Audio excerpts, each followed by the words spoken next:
Welcome to Bridging the Gap in Sales and Outreach. My name is Butch Nicholson, and I am the host of the show today. This is where old school wisdom meets new school tools, and I am glad to have my friend Brad Dell with us today. Brad's with Atlanta Office Technologies here in Duluth, Georgia, right, Brad? Norcross, that's where our office is. North, That's where, North, off Norcross, Oak Georgia. Parkway. Yeah, Norcross. So what this show is about is the buyer's journey has changed. When I started in sales over 45 years ago, the only place the buyer could get information was from the sales guy or the sales lady. And these and the computer that you're on right now changed all that. McKinsey did a study 2 years ago. It's a little dated, but I'm sure it's probably still correct. The average buyer has done 75% of their research before they even want to engage with a salesperson. The second thing is with all the different technologies, all the different streaming services, Twitter, Instagram, Facebook, LinkedIn, goes on, TikTok. Uh, how buyers buy has changed. So I am almost 70 years old. My daughter is 40. I promise you, she buys very different than I do. So that's what this show is about, taking that know, like, and trust that we all learned early on and that we're really good at and applying these new school tools to do it. So with that, Brad, I know you've got a really interesting story about how you wound up where you are today. So give us a little bit of your background and the story of how you got to Atlanta Office Technologies. Geez, that's a long one. I don't know how much time you have or want to allow for me to talk about that, but give us the couple of minute breakdown. Yeah. I'm going to dumb it down. So basically, I was working for RJ Reynolds out in Maryland, Cumberland, Maryland, and my fiance, now wife, at this point, wanted me to move home after we got married, and I really wasn't finding something very fast to come back home to Indianapolis, Indiana. And she knew a friend of a friend that sold copiers in Indianapolis and knew he did pretty well or decently well in the industry. And she actually applied for me for the job through Facebook and ended up interviewing with him, getting the job. And then the guys that I interviewed with and worked with in Indianapolis all moved down to Georgia to start this business from scratch 10.5 years ago. So I really wouldn't be sitting here in Georgia if it wasn't for my wife applying for that job 10.5 years ago. So what was your background before you came to Atlanta Technologies? I was with COS, Copyco Office Solutions. They were a wholly owned subsidiary of Xerox back up in Indianapolis. So I was in the copier industry before we even got down here. I was in it for probably about 3 to 3.5 years. But before that, I worked for RJ Reynolds for about a year and a half. And that was RJ Reynolds, everybody knows what that is. That's more tobacco and snuff. But you didn't really sell anything. All you did was manage a point of sale when you walked into the convenience stores, gas stations. But this is a different type of sale. So I've been in this now for 10.5 years, but 3 of it, like I said, or so was in Indianapolis. That's great. So tell us a little bit about the copy industry. What I know. I mean, I got a copier over here that's part of my printer, and I know they're copiers like almost the size of my house. So what's give us just a little background on the copier market. Everybody has said since the 80s and 90s, and even since I got in the industry, that copiers are going away. I haven't really seen that. I haven't seen it slow down much. A lot of the printing has gone down in certain industries, but then in other industries, COVID made them take off and print a lot more than what they used to. A lot of people do scan now, where back in the day, if they were printing 10,000 pages a month, maybe they print 7,500 to 5,000, but they scan a lot more than what they used to. So a lot of people really get these machines not for copying and printing, but they get them for scanning now, where back in the day, it used to be more of copying and printing and even faxing. But faxes, that's evolved tremendously since I've been in the industry. There's fax servers now that you can add to these machines or just add in general. The fax card has kind of gone away. There's still only a certain industry or two that still use faxes, but predominantly it's copying and printing and scanning, but scanning is becoming more and more prominent out there that we talk about and add a lot of other solutions to the machine. So, I mean, it really hasn't changed too much since I've been in it. The only thing that's changed is some industries have fallen off, and then other industries have kind of started to print more. And like I said earlier, that was really due to COVID, in my opinion. So there was a shift, but at the end of the day, it's kind of the same market. Yeah, nothing. Yeah, really. Honestly, it's really kind of the same. It's really still old school. You still get out there and make a lot of cold calls in person. Some people do want to do things in person, but a lot of people will buy over email or a phone call, and I may never meet that person, but they may end up getting 6 to 10 copiers or so from us. But a lot of stuff is done over email and phone. But I still try to get out there in person because I think that's still the best thing to do. Get more in front of someone to understand them, understand who they are, understand their business, their industry, them as an individual, and kind of understand how they want to be sold. I think that's still huge. Getting out there, getting in front of somebody, because people get inundated with emails all day long, and if you're in that email chain, yours may never get read or responded to. So it's still a lot of the old school ways. Some things have changed, but I still think it's a very old school industry. So something you just said made me think of something I talk about all the time, and I'd like to get your perspective on this. We as salespeople, we have to meet the buyer where they are, not where we wish they were.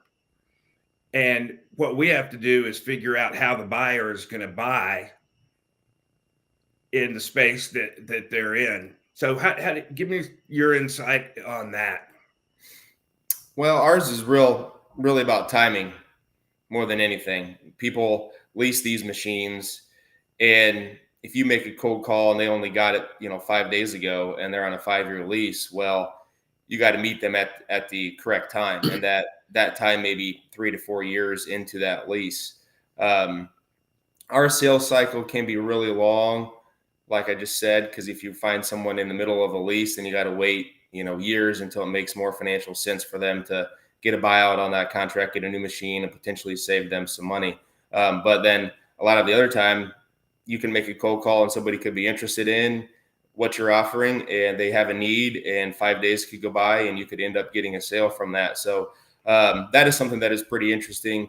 Our industry is different. You never really know what you're going to walk into after you pull that door. Someone could need something right now, or someone could need something in 6 months to a year down the road. And it's, like I said, it's all about timing, and it's all about following up in our industry. You can make 100 cold calls, but if you don't follow up on those 100 cold calls, you're never going to find the 10 opportunities and meet with 5 of those opportunities and close a couple. So a lot of it is timing, but it's a numbers game. The more calls you make, the more deals and leads and opportunities you're going to find. It's interesting how the more calls you make, the more prospects you find. That math seems to have always been true. It's just simple. I mean, all you got to do is work. That's all you got to do. Work and work hard. And work hard, work hard and work smart. And do the follow up. Yeah, we'll talk about that a little bit. So the longest sales cycle I ever had on a deal was 3 years, and it was a big sale, and I had brought in various partners to help me with it. And one of the guys said, "Let me tell you what we've got to do. We've got to touch them every 2 weeks." This was before email was really a big thing, so it wasn't all that easy to touch somebody. But we did that for 3 years. He said, even if you got to make up something, a question to ask them, come up with a reason to touch them every 2 weeks. So how do y'all do your follow-up when you know it's going to be 3 or 4 years before it's time for them to start thinking about buying? Yeah, good question. So I had a meeting a couple days ago at a school, a rather large school. They're not with us today, so it'd be a net new opportunity for about 15 to 20 machines. and they have a 5-year lease, and they're only a year and a half into it. So really, the meeting went really well. I did it in person, connected with him on a more of a human level than just, me trying to sell him something. But what I told him before I left was, I'm going to follow back up with you every 6 months. Is that okay? And he said yes to that. So in that type of an opportunity, he agreed for me to follow up with him every 6 months. And what I do is we use Salesforce, but then I also work in and out of my calendar. I kind of live and die by that. If it's not on that calendar, then it's not gospel. Like I need to really follow my calendar because that's how I work. But so I'm going to put something on my calendar, recurring invite for every 6 months. I'm going to reach out to him, whether that's a phone call or an email. So I become his guy before I am his guy, if that makes sense. So Sure. that's kind of what I'm doing with him. And maybe over time I go in there and stop in there and say hi, see him, bring some more value to him, ask some different questions. But one thing I also asked before I left was, when are you going to start evaluating this again? When are you going to start interviewing dealers again to get quotes from? And he said a year before the lease ends. So I was like, all right, so I really only have another 2.5 years before I can meet with him again, hardcore, to talk about what he's doing. And then he will probably implement something 6 months before that contract ends. So that's kind of the time cycle, if you will, for me. So I know every 6 months I'm going to reach out, but then I know a year before the contract ends, he's going to start talking to people, want some quotes, and then 6 months before it ends, he's going to want to implement something. So it's all about questioning the other person who you're meeting with, and I think that question and that comfort level takes time. It doesn't happen overnight because you got to know what you're asking as well. Yeah, I think it's one thing to reach out to just I think a lot of salespeople make this mistake when they're reaching out. It's just, hey, how you doing? I know it's 2 years from now, but I just wanted to say hello. And I believe what you really have to do on those kind of calls, or an email, if it's an email, or ever how you're doing it, you need to add value somehow when you do that. Yeah, no, you do. And in a school like that, it's just not a copier. A lot of times they may have a software solution, so you got to start thinking outside the box to provide value. And look, I'm one of the owners at AOT, so I think that brings value to someone to do business with AOT, because I'm going to be here for the long haul. And a lot of people in our industry, after 6 months to a year, they're out of it. Our industry has a high fail rate, probably 70 to 80%, really. So that's a value add that I can bring to the table. My knowledge, our business, our service. Without our service, AOT wouldn't be anything. The service guys and the ladies in the office do a tremendous job to take care of our clients. So I think that's huge. And just to really kind of be more human with the person, kind of understand who they are as an individual, not just who they are inside of where they work. So kind of make a deeper connection with them on that level as well. But you got to ask questions. What are you struggling with right now? What do you want to look out of? What do you want to look at for the next time around for a contract? Or do you want to have your copies included in the lease, or do you want to do cost per copy? So to reduce some of the bills that they see. So there's a lot of things that you can ask over the next 6 months to 2.5 years to kind of get the person thinking and providing value. And referrals, like bringing who else you work with in that industry helps a lot. Sure. And that's all about relationships. Yeah, no, it really is. I mean, relationships are huge. Indiana, you could be best friends with someone and they're going to get 10 quotes and still go with the lowest bidder. Down here, you could get introduced to someone, show up on time, have knowledge, give them a fair, honest quote, and they're not gonna get another quote, because I think relationships are huge down here. They matter so much more than I ever could have imagined. A lot of our business, another partner at work puts an Excel spreadsheet together at the end of every year to kind of go over where we got our net new business from, or where we got our business from. And a lot of it comes from associations, comes from these networking groups, just getting our name out there. And I think a lot of the guys at AOT, all of us partners, have done a fantastic job to get our name out there, to meet so many people, have so many good connections. And I mean, over time, these connections that we network with, they become friends. They're not just business connections. You understand who they are, their kids, their family. You sit down and have a beer and maybe talk about work for maybe 5 minutes. I think that is something that a lot of people should strive for, because then when you get close to someone like that, the referrals become extremely easy. Yeah, I tell this story, Brad, and it's true. And this was over 45 years ago when the first real sales job I had. I sold stuff all during college, even a little bit in high school. But the real first sales job I had, uh, I went to the guy who was the largest producer in the office, and I said, what's the key to your success?" And he said, "Buyers want to buy from someone they know, like, and trust." And that's what you Yes. have to do. And that's what you just described. Yeah. They really do. Know, like, and trust. And trust is probably the biggest piece, because who really trusts a salesperson at the end of the day? Right. I think you build that trust with the follow up that you do, how you approach the account, and how you approach the sales cycle in general. Because if you're always coming in and just trying to act like a used car salesman, nothing against that, but if you do, um, people are not going to want to talk to you. They want to talk to someone who can bring value, but then they also trust and also tells them the truth on how a deal is going to be built. I mean, I've told people what we buy these machines for, what I need to get out of it to make the profit or the margin the business needs to make. I've told people our lease rates. I mean, I've built deals, how I got to a certain number on building a deal in front of a client so they can understand where I'm at mentally on this deal and where the company needs to be. And I think that has helped me get a lot of net new deals, and our company get a lot of net new deals over the past 10.5 years, is because we are brutally honest with the prospects we're meeting with. And a lot of the time you're building in buyout into a new deal when you buy a contract out. And a lot of people will ask me, where does that buyout go? Well, and I think it's a test a lot of times. Well, the buyout just goes back into the new deal. It goes back into the payment, like when you're buying a car. People know that. I just think they want you to tell them that. So one thing I have always believed is people don't really care. People want to know you before Yeah. they're going to share anything with you. And Yeah. they want to know you not only as the computer guy, but they want to know who Brad is. And I think that's the first thing salespeople, I believe that's the first thing salespeople need to do. Then before they care about what you do, they want to believe that you can solve a problem they have.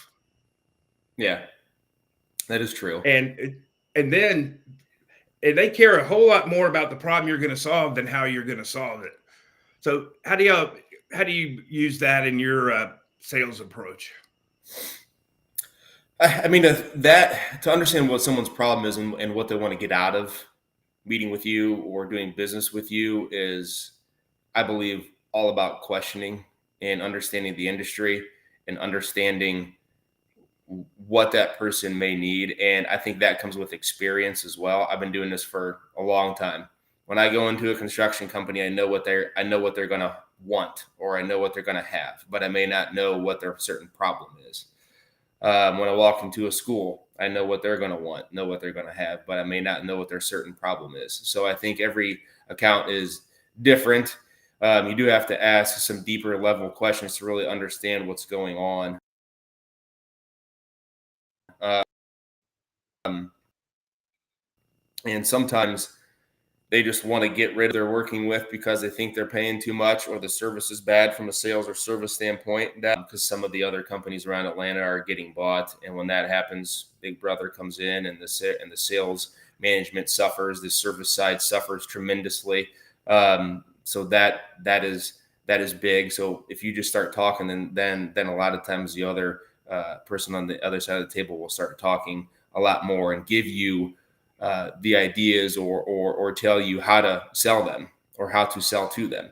And sometimes when we're upgrading machines, I'm like, I can't save you any money. I can match your current payment, but what I'm going to do is I'm going to solve this problem, make this problem go away with a new machine or a better machine or a more up-to-date machine. And a lot of times that will get people to do business because we're actually calling them back, and wanting to meet with them and wanting to actually just solve their problem other than just sell a widget to them. Brad, you just said something that I think is really important, and I want to make sure that our audience heard it. Uh, you said, and I believe this to be 100% true. If you ask, and this is not, I'm going to say something before what you said, but I believe, and you said, uh, if you ask the right questions and keep asking questions, the buyer will tell you why they will buy. But you've got Yes. to be asking the questions and listening to find out what it is. Well, that, and I think sales guys like to talk. Sales guys or women like to talk. So it's just shut up and let them talk. Let the client talk. Listen, Yeah. And and they'll don't tell think you why about they're going what to you. buy. Yeah, exactly. And don't think about what you want to say before they finish their sentence. I think that is also part of the problem. A sales rep goes in there thinking one way, one thing all the time, like this is how this is going to happen. Well, when you get in there, that meeting isn't going to go exactly how you thought it was going to go. So a lot of times when I Never go in, does. to be honest, I don't even have a plan. I just go in and wing it because I feel like if I go in as a plan or having a plan individually, it kind of really stresses me out or gives me anxiety, and I don't and the meeting does not go the way I want it to go. So I feel like if I go in there blind or not really even thinking about what I'm going to say or ask or talk about, I think that sometimes goes a little bit further with me. But sales reps have a terrible job at listening. I'm guilty of that too because I'm on a mission. I'm to sell a copier, right? But you got to understand the client, what they're paying, their service, their pains. But sometimes copier sales is you see copier, sell copier, just like baseball, hit ball, or see ball, hit ball. But sometimes there's a curveball in there that you don't know, but you got to find out what that is. Because if you don't find out what it is, somebody else will, and you can end up losing that deal. And that goes for selling anything, not just copiers and printers. Oh, sure. So, Chelsea, thanks for being listening to the show today. She says that Brad Dell is the man. I saw that. I saw that on there. Yeah, no, I know Chelsea and her husband. I've known them both for quite a long time. I've known Jordan, her husband. He works at a client. I've known him of mine probably since March of 2015, and then Chelsea worked there, and I've got to know her. She was a great lady, great mom. Jordan's a great guy. I try and talk to him, meet with him a lot. And this is one thing about becoming close with your clients. I got invited to the wedding, and I wasn't able to attend, but and bought them some diapers and stuff too for their children. But that's what I like. I like becoming closer or close to people that I do business with, and I felt like I've made a good connection with both of them. They're both great. Well, that's great. Appreciate you being here, Chelsea.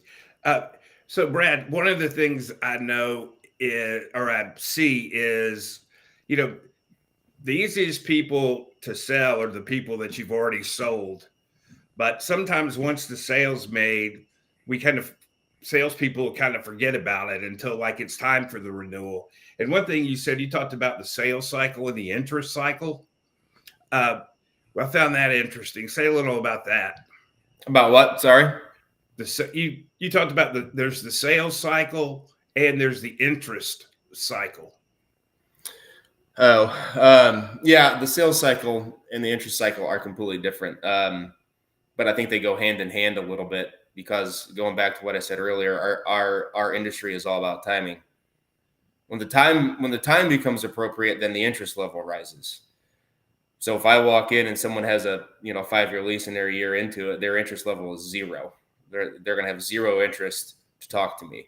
The interest level becomes a lot higher when they realize they're paying too much or they're getting bad service. And then also, if their machine goes down, the interest level goes extremely high, and the interest level to get something done or have it delivered kind of goes through the roof.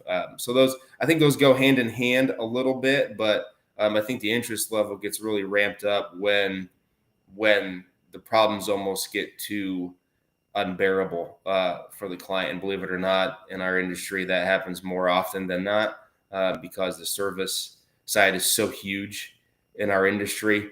if you have bad service, then the interest level to leave and go somewhere else is going to be extremely high. Brad, one of the things I know about your company is that your service is something that y'all really emphasize and talk about how good it is. What distinguishes y'all between other companies on the service side? We do what we say we're going to do, flat out. If we say we're going to be there that day, then we're going to show up and be there that day. There's a lot of people that talk about service and, say we're going to do a great job, but when the rubber meets the road, are they really going to do a good job? I don't know. But I've been told quite a bit that I don't do business with you because of you. I do business with you because of your service. And that doesn't bother me. That's what I want to hear, because they're going to see me maybe once, twice a year, or they're going to email me when they need something, but they're going to be my service tech, but they're going to see my service technicians, maybe once a quarter, because we also do 90-day courtesy calls. We do spot checks on all of our technicians' cars. We supply them cars. Everybody's probably seen the red roller skates or the other white AOT cars out there running around. That's something that we do different too. We provide all of our technicians with cars. Not every copier company in Atlanta does that. We do that. We stock their cars with all the parts they need. They manage a territory. We're all local. I think that's huge too. You call 770 number, you get a live person every single time you call our office. You're not calling a 1-800 number and going overseas. It's here in Norcross. We have a pretty good service staff where they're very personable. And we try and put our service technicians in an area where it's best matched for their talents and their needs and who they are individually. But service is so huge in our industry. I mean, I can sit here and talk about it all the time. If you don't have a good service department, you're not going to have a good copier company. That's almost the number one thing that you got to have, is a great service department, and the managers that go with them as well, that manage that team, our warehouse, everybody. I consider everybody outside the sales staff service, not the guys that just go out in the field and turn a wrench. Yeah, I imagine for companies that really depend on their equipment working, the equipment not working, they're losing money every minute. Oh yeah. I mean, because whenever you press print on that, I get to send you a bill, and if your machine's not working, then I don't get to send you a bill. So I want it working. But yeah, it's 4-hour response time, same day service. There's only 5 or 6 of us. I think 5 of us selling. Then out of the 30 to 32 employees, the rest of it is all service and admin and warehouse delivery. I mean, we have a full-blown staff in the office, full-blown warehouse, full-blown service staff. We have a truck driver. We have 2 trucks. We have a full-blown IT team. We do everything. We service the device. We sell it. We install it. We have the best IT technician installer in the whole entire country for Kyocera. He actually won an award last year for that, so that's huge.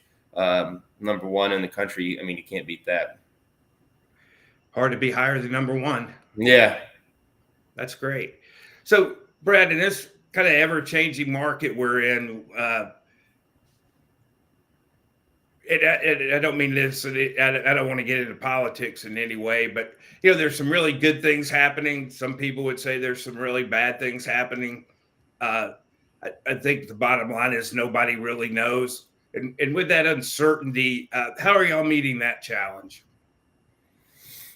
By not overreacting, being patient, seeing what's going to happen. Because I think we're only 7-8 months since the election. So I think calming down a little bit, not overreacting in the marketplace and in the industry, waiting to see what happens in the next 12 months to 18 months before anything happens. I mean, our prices really haven't increased, where other copiers, the big 4, I think as soon as the election happened and all the tariffs came into account, they raised their prices immediately. We never did that. We didn't do that because it's more like a wait and see. Let's see what happens here. But that has created some challenges. It has slowed a few things down. The construction industry, I think, may not want to sign long-term contracts right now because of what's going on. But other than that, haven't seen it affect us too terribly much yet. So the answer to that really, Butch, is we want to be patient and see what happens. I think patience is always something that somebody told me once. Silence can't be misquoted. Yeah. No, it's a tough thing. I mean, look, it has slowed some things down. So I think getting more aggressive since 2020 has come back into play. I mean, people are dragging their feet a little bit. It's almost have to quote unquote force them to do some business with you. Like if you call and email and they're not getting back to you, well then what are you going to do? You got to go walk in the front door and see what's going on and what's the real reason. Did you get other quotes? The business doing well, business not doing well. You just got to go figure it out. And then once they give you an answer, if it's not a let's do business right now, you got to move on and you got to go find somebody else. Right. If you don't have a solution for what they perceive to be a problem, you need to move on. Yeah. Because if they're telling you no, I mean, what is it? Square peg isn't going to go into a round hole. You got to go find something else. Because there's a lot of power outlets in Atlanta that don't have Kyocera copiers plugged into them yet. Yeah, one thing I've always said about sales is don't try to convince people they need what you have. Find people who want what you have and show them that you're the best person to provide it. Yeah, and good thing about our industry, a lot of people already have what we're selling. I don't run into many people anymore that do not have a copier. Few and far between people do. So you got to, teach them how to buy copiers, and that can be a long process. I mean, it could take a month to really go through all the questioning and get that out of the way. But the good thing about our industry is a lot of people are already in a contract, already in a lease. They've already been down that road of buying or leasing a copier. So I think that plays into our favor a lot as well, because we're not going in and selling something that somebody doesn't already have. They already have what I'm offering, but I may just be offering better price, better service, and just a better company all around to work with. Sure. So, Brad, if there's one thing you'd leave the audience with, what would that be? If you're in sales, just be honest. I think honesty goes a long way with your clients, because if you're not going to be honest, they will figure it out and they will go do business with somebody who will be honest with it. And at the end of the day, you always got to do what's right for the client, no matter what. That's great advice. So, Brad, if people want to get in touch with you, what's the best way for them to reach out to you? Best way is to either shoot me an email, give me a call. I think my email and my office number is going to be in here. That is the best way to get in touch with me. So we're all local, Norcross. I live in the Alpharetta Milton area, so that's where I'm at right now. But email and phone is the best way to get in touch with me. So for those people that don't understand, that he's in the metro Atlanta area. Yeah, there you go. Yeah. Well, Brad, I thank you for being on today.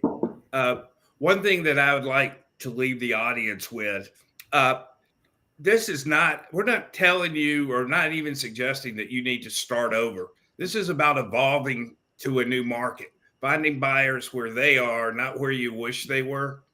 So take what we've talked about today, apply it to what you're doing. If you need some help, you feel free to call me, reach out to me. LinkedIn is the best way to do that.